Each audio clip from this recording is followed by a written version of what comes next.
Hi viewers, welcome to our channel. So YCP party నుండి కాపు నేతలంతా కూడా ఒక్కొక్కరుగా దూరం అవబోతున్నారు అన్న వార్తలు కూడా ప్రచారం అవుతున్నాయి. మరి ఎలక్షన్స్ టైం నాటికి ఒక కాపు నేత అన్న వైసీపీతో ఉంటారా, ఉండరా? సో ఈ అంశం మీద డిస్కస్ చేయడానికి ప్రజెంట్ మనతో పాటు సీనియర్ జర్నలిస్ట్ జయదేవ్ గారు ఉన్నారు. వారితో ఒకసారి డిస్కస్ చేద్దాం. సార్ నమస్కారం. సార్ నమస్తే అండి. సార్, వైసీపీకి కాపు నేతలంతా కూడా దూరం అవబోతున్నారు, దూరం ఇప్పుడు కూడా అవుతున్నారు అన్న వార్తలు అయితే బలంగా వినిపిస్తున్నాయి. మరి ఎలక్షన్స్ టైం నాటికి అసలు కాపు ఓట్లను పొందగలుగుతారా వైసీపీ? మరి దీనిపైన మీ ఒపీనియన్స్? వైసీపీకి ఒక్క కాపు సామాజిక వర్గమే కాదండి, ఆల్మోస్ట్ ఆల్ మేజర్ సామాజిక వర్గాలన్నీ కూడా ఇప్పుడు వైసీపీ మామూలుగా మంత్రుల లిస్టు తీసుకున్నా, ఎమ్మెల్యే లిస్టు తీసుకున్నా, లేదా నామినేటెడ్ పోస్ట్ లిస్టు తీసుకున్నా, లేదా గవర్నమెంట్ అఫీషియల్స్ సంబంధించిన పోస్టులు తీసుకున్నా, అన్నీ కూడా ఇంక్లూడింగ్ ఐఏఎస్ ఐపీఎస్లు కూడా వెనక రెడ్డి సామాజిక వర్గం వాళ్ళు ఎక్కువగా ఉన్నారని మనం గతంలో చాలాసార్లు సోషల్ మీడియాలో బాగా వైరల్ అయింది. అంటే ఏ శాఖ తీసుకున్నా ఆ శాఖకు సంబంధించిన సెక్రటరీ ఎవరైతే ఉన్నారో ఐఏఎస్ ఆఫీసర్ అది కూడా రెడ్డి, అందరూ రెడ్డి ఎక్కువగా, అంటే 95% రెడ్డి సామాజిక వర్గం ఉన్నారు. బట్ అదే రెడ్డి సామాజిక వర్గం నుంచి కూడా బయటకు వచ్చేసే పరిస్థితి ఉంది ఈరోజు. పర్టికులర్గా నెల్లూరు జిల్లాలో చూస్తే రాయలసీమ కానీ చాలా వరకు రెడ్డి కూడా బయటకు వచ్చేస్తున్నారు కదా. అవును, మీరు అన్నట్టు కాపు సామాజిక వర్గం ఎందుకు అని అంటే, చంద్రబాబు నాయుడు గారి హయాంలో ఏదైతే మన ముద్రగడ పద్మనాభం గారు భారీ స్థాయిలో ఉద్యమం నడిపించి ఒక రైలు రాకోలు చేసి తగలబెట్టి ఎంత చేశారు, అటువంటి ముద్రగడ పద్మనాభం గారు వైసీపీలోకి వెళ్ళబోతున్నారు. కేవలం జనసేన అని ఆ సామాజిక వర్గం చెందిన వ్యక్తే కాబట్టి జనసేనానికి సామాజిక వర్గం చెందించిన దాన్ని చెక్ పెట్టే ఉద్దేశంతో ముద్రగడ గారికి కూడా వైసీపీలో సీట్ ఇచ్చే అవకాశం ఉందని వార్తలు వచ్చాయి. ఆ తర్వాత కాదు అతనికి ఏదో మంచి పోస్ట్ ఇవ్వబోతున్నారు, వాళ్ళ అబ్బాయికి ఇస్తున్నారు అన్నట్టుగా వార్తలు. మొత్తం అది ఇస్తున్నారు, ఇది ఇస్తున్నారు, ఆయనకి లోక్సభ ఇస్తున్నారు, అసెంబ్లీ ఇస్తున్నారు, లేదంటే రాజ్యసభ ఇస్తారు, వాళ్ళ అబ్బాయికే అసెంబ్లీ ఇస్తున్నారు. ఇవన్నీ వెరసి ఇప్పుడు ఏంటంటే ఎవరికి ఇవ్వట్లేదు, మొండి చేయి చూపించబోతున్నారని కూడా వార్తలు వస్తున్నాయి. ఈయన మరల వెనక్కి అయితే పవన్ కళ్యాణ్ గారిని కానీ లేదా లోకేష్ గారి ద్వారా కలిసి మరలా టీడీపీలోకి వచ్చే అవకాశం కూడా మంతనాలు జరుపుతున్నట్టు కూడా వార్తలు వచ్చాయి. అంటే ఇందులో ఎంత వాస్తవమో తెలియదు కానీ కొంత వాస్తవం ఉంది అనుకుంటున్నాను. ఎందుకంటే ముద్రగడ పద్మనాభం గారు వైసీపీలోకి వెళ్తారు అనే వార్తలు వచ్చినప్పుడు దాన్ని ఆయన ఎక్కడ వెళ్ళట్లేదు. సో వాస్తవం అనమాట. మళ్ళీ బయటకు వచ్చేసారు, లేదు ఆయన ఉండట్లేదు, టీడీపీ కానీ జనసేనకి కానీ వెళ్తారన్నప్పుడు ఇప్పుడు ఖండించట్లేదు, అంటే వైసీపీలోకి వెళ్ళట్లేదు అనమాట. అంతే కదా. వెళ్తున్నారనే విషయంలో కూడా ఎక్కడ ఖండించలేదంటే వెళ్తున్నారని, బయటకు వచ్చేసారనే విషయం కూడా బయటకు ట్రోల్ అవుతున్నా కూడా ఎక్కడ ఆయన స్టేట్మెంట్ కానీ ఏమి ఇవ్వలేదు. మేబీ 4 ఖర్చుకుని అలా ఉండిపోయారేమో ఆ అవకాశం ఇవ్వకపోవడం వల్ల. ఇది ఒక్కటే కాదు, ఇంకో పెద్ద మేజర్ పాయింట్ ఏంటంటే కృష్ణా జిల్లా రాజకీయాలకు సంబంధించి వంగవీటి రాధా గారు అదే సామాజిక వర్గం చెందిన నేత, అదే రంగా గారు అబ్బాయి. తర్వాత రాధా గారు, వల్లభనేని వంశీ గారు, కొడాల నాని గారు, ముగ్గురు మంచి మిత్రులు. బిజినెస్ పరంగా కానీ రాజకీయ పరంగా కానీ భావజాలం వేరైనా కానీ ఎప్పుడు మంచి ఫ్రెండ్స్గా ఉంటారు. ఆల్రెడీ కొడాల నాని గారి ద్వారా వల్లభనేని వంశీ గారు కూడా ఇప్పుడు వైసీపీలో చేరబోతున్నారు. దాన్ని ఎక్కడ వల్లభనేని వంశీ గారు ఖండించలే, కొన్ని ఇంటర్వ్యూలు కూడా చేశారు. టీడీపీకి కొంచెం యాంటీగా మాట్లాడడం, సో వైసీపీ మొగ్గు చూపుతున్నారు అన్నట్టుగా ఒక క్లారిటీ వచ్చింది. అయితే వంగవీటి రాధా గారి పెళ్లికి వల్లభనేని వంశీ గారు, కొడాల నాని గారు వెళ్ళిన తర్వాత ఇట్లాగే మీడియా ఏమని కోడి కూసిందంటే వీళ్ళిద్దరు మిత్రులతో పాటు రాధా గారిని కూడా వైసీపీలోకి తీసుకెళ్ళిపోతున్నారు అని. దానికి అలా ఎక్కడ స్టేట్మెంట్ ఏమన్నా, రాధా గారు సరిగ్గా 4 రోజుల కిందట ఒక స్టేట్మెంట్ ఇచ్చారు. నేనేం టీడీపీ విడిపోవట్లేదు, టీడీపీలోనే ఉంటా, ఎవరికైనా ఆత్మసంతృప్తి కావాలంటే తిరిగి మా టీడీపీలోకే రావాలన్నట్టు కూడా భారీ స్టేట్మెంట్ ఇచ్చారు రాధా గారు. అంటే అక్కడ కృష్ణా జిల్లాలో ఉండే ఆ బలమైన కాపు సామాజిక వర్గం ఎవరైతే ఉన్నారో, లేదా రాధా గారు వెంట ఎవరైతే బలమైన సామాజిక వర్గం కానీ బలమైన నాయకులు కానీ ఉన్నారో వాళ్ళు కూడా మళ్ళీ ఒకవేళ ఆయన టీడీపీలోనే కంటిన్యూ అవుతున్నారు కాబట్టి సో ఆ ఓటు కూడా వైసీపీలోకి వెళ్ళట్లేదుగా. అవును, 2 మేజర్ చెప్పాము రాష్ట్రంలో. అంటే ఈ పర్టికులర్ సామాజిక వర్గం ఉత్తరాంధ్ర, కృష్ణా ఇంతవరకే ఉంటాయి, గోదావరి జిల్లాలో కృష్ణా వరకే, గుంటూరు మళ్ళీ ఇటు కిందకి అంతగా ఉండదు. ఒంగోలు, నెల్లూరు నాకు తెలిసినంత, మేబీ అక్కడ కూడా వలస వెళ్ళి ఉండొచ్చు కాక, ఇక్కడ ఎక్కువ ప్రాభం ఉన్నది కృష్ణా నుంచి ఇటు ఉత్తరాంధ్ర, శ్రీకాకుళం వరకు కూడా ఎక్కువ సామాజిక వర్గం వాళ్ళు ఉంటారు. బట్ అందులో కూడా రకాలు ఉన్నాయి. తూర్పు వైపు ఉంటే తూర్పు కాపని, పెద్ద కాపని, మామూలు కాపని, రకరకాలుగా బలిజ అని కూడా కొంతమంది చెప్తుంటారు.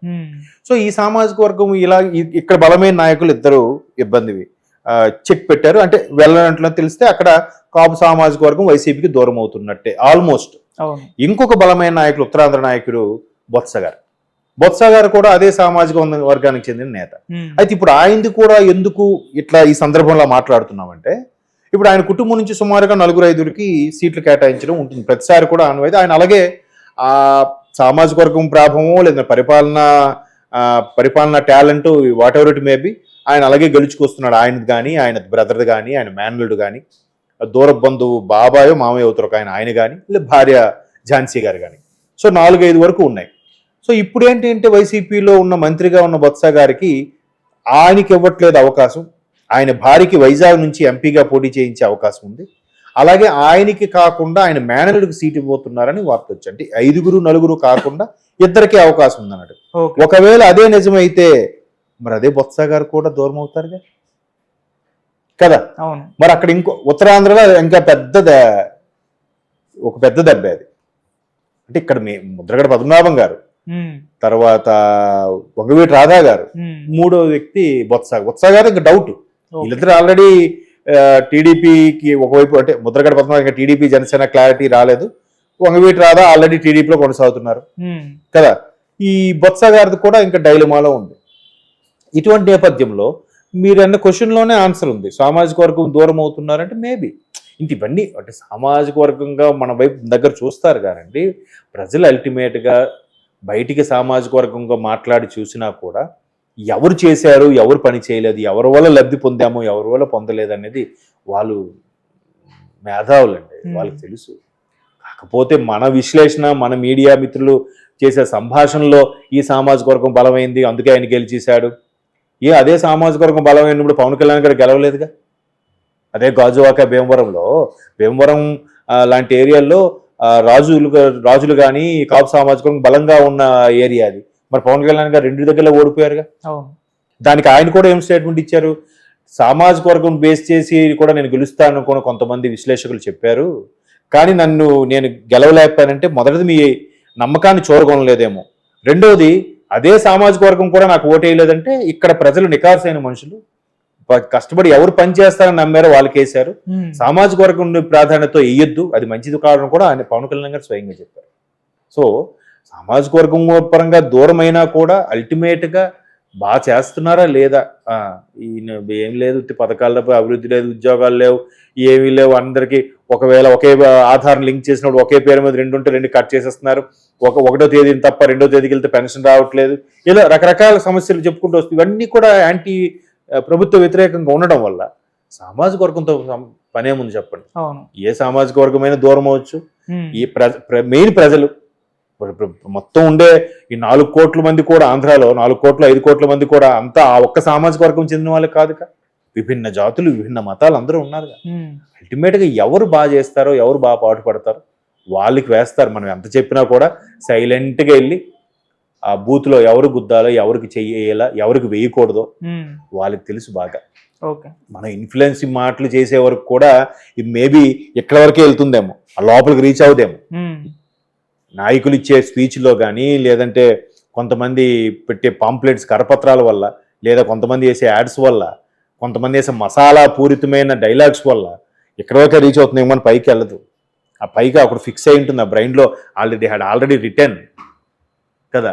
కాబట్టి సామాజిక వర్గం వరకు అంటే ఒక విశ్లేషణ వరకు ఓకే, ఎంత పర్సంటేజ్, సుమారుగా 24% ఉన్న కాపు సామాజిక వర్గం ఏంటి. ఎందుకంటే ఇంకో పెద్ద స్టేట్మెంట్ కూడా మనం ఇక్కడ చూడొచ్చు. ఎట్లా అంటే ఇప్పుడు బాగా గుర్తొచ్చింది, జనసేనని టీడీపీలో కలిసిన తర్వాత ఇదే వైసీపీ నేతలు పవన్ కళ్యాణ్ని ముఖ్యమంత్రి చేస్తారా, టీడీపీ వాళ్ళు ఒక బీసీ వాడిని ముఖ్యమంత్రిగా చేస్తారా అనుకుంటే రెచ్చగొట్టారు. పోని వాళ్ళు చేయరు, అనుభవజ్ఞుడుగా ఉంటే మంచిదని చెప్పి పవన్ కళ్యాణ్ మాకు చెప్పారు ఆయనకి. మరి మీరు ప్రకటించవచ్చుగా, జగన్మోహన్ రెడ్డి గారు రెడ్డి సామాజిక వర్గం కాదు, మా దగ్గర కూడా బీసీ సామాజిక వర్గానికి చెందిన వాడిని ముఖ్యమంత్రి చేస్తాను, వీళ్ళు కూడా చేయొచ్చుగా. మరి వీళ్ళు ఎందుకు చేయట్లేదు? అక్కడ రెచ్చగొట్టడం తిరిగి వీళ్ళకే మైనస్ అవుతుంది కదా. మరి అదే సామాజిక వర్గం నుంచి మా దగ్గరికి ఎవరు వస్తే వాడిని ముఖ్యమంత్రి చేస్తామని వీళ్ళు స్టేట్మెంట్ ఇవ్వచ్చుగా, ఎందుకు ఇవ్వట్లేదు? 1,000 చూపిస్తే 3,000 నీ వైపు చూపిస్తున్నాయిగా. సో సామాజిక వర్గం పరంగా అయితే ఇలాంటి స్టేట్మెంట్ల వల్ల కూడా వాళ్ళకి మైనస్ అవుతుంది, ఒక్కొక్కరుగా పార్టీని వీడుతున్నారని చెప్పొచ్చు.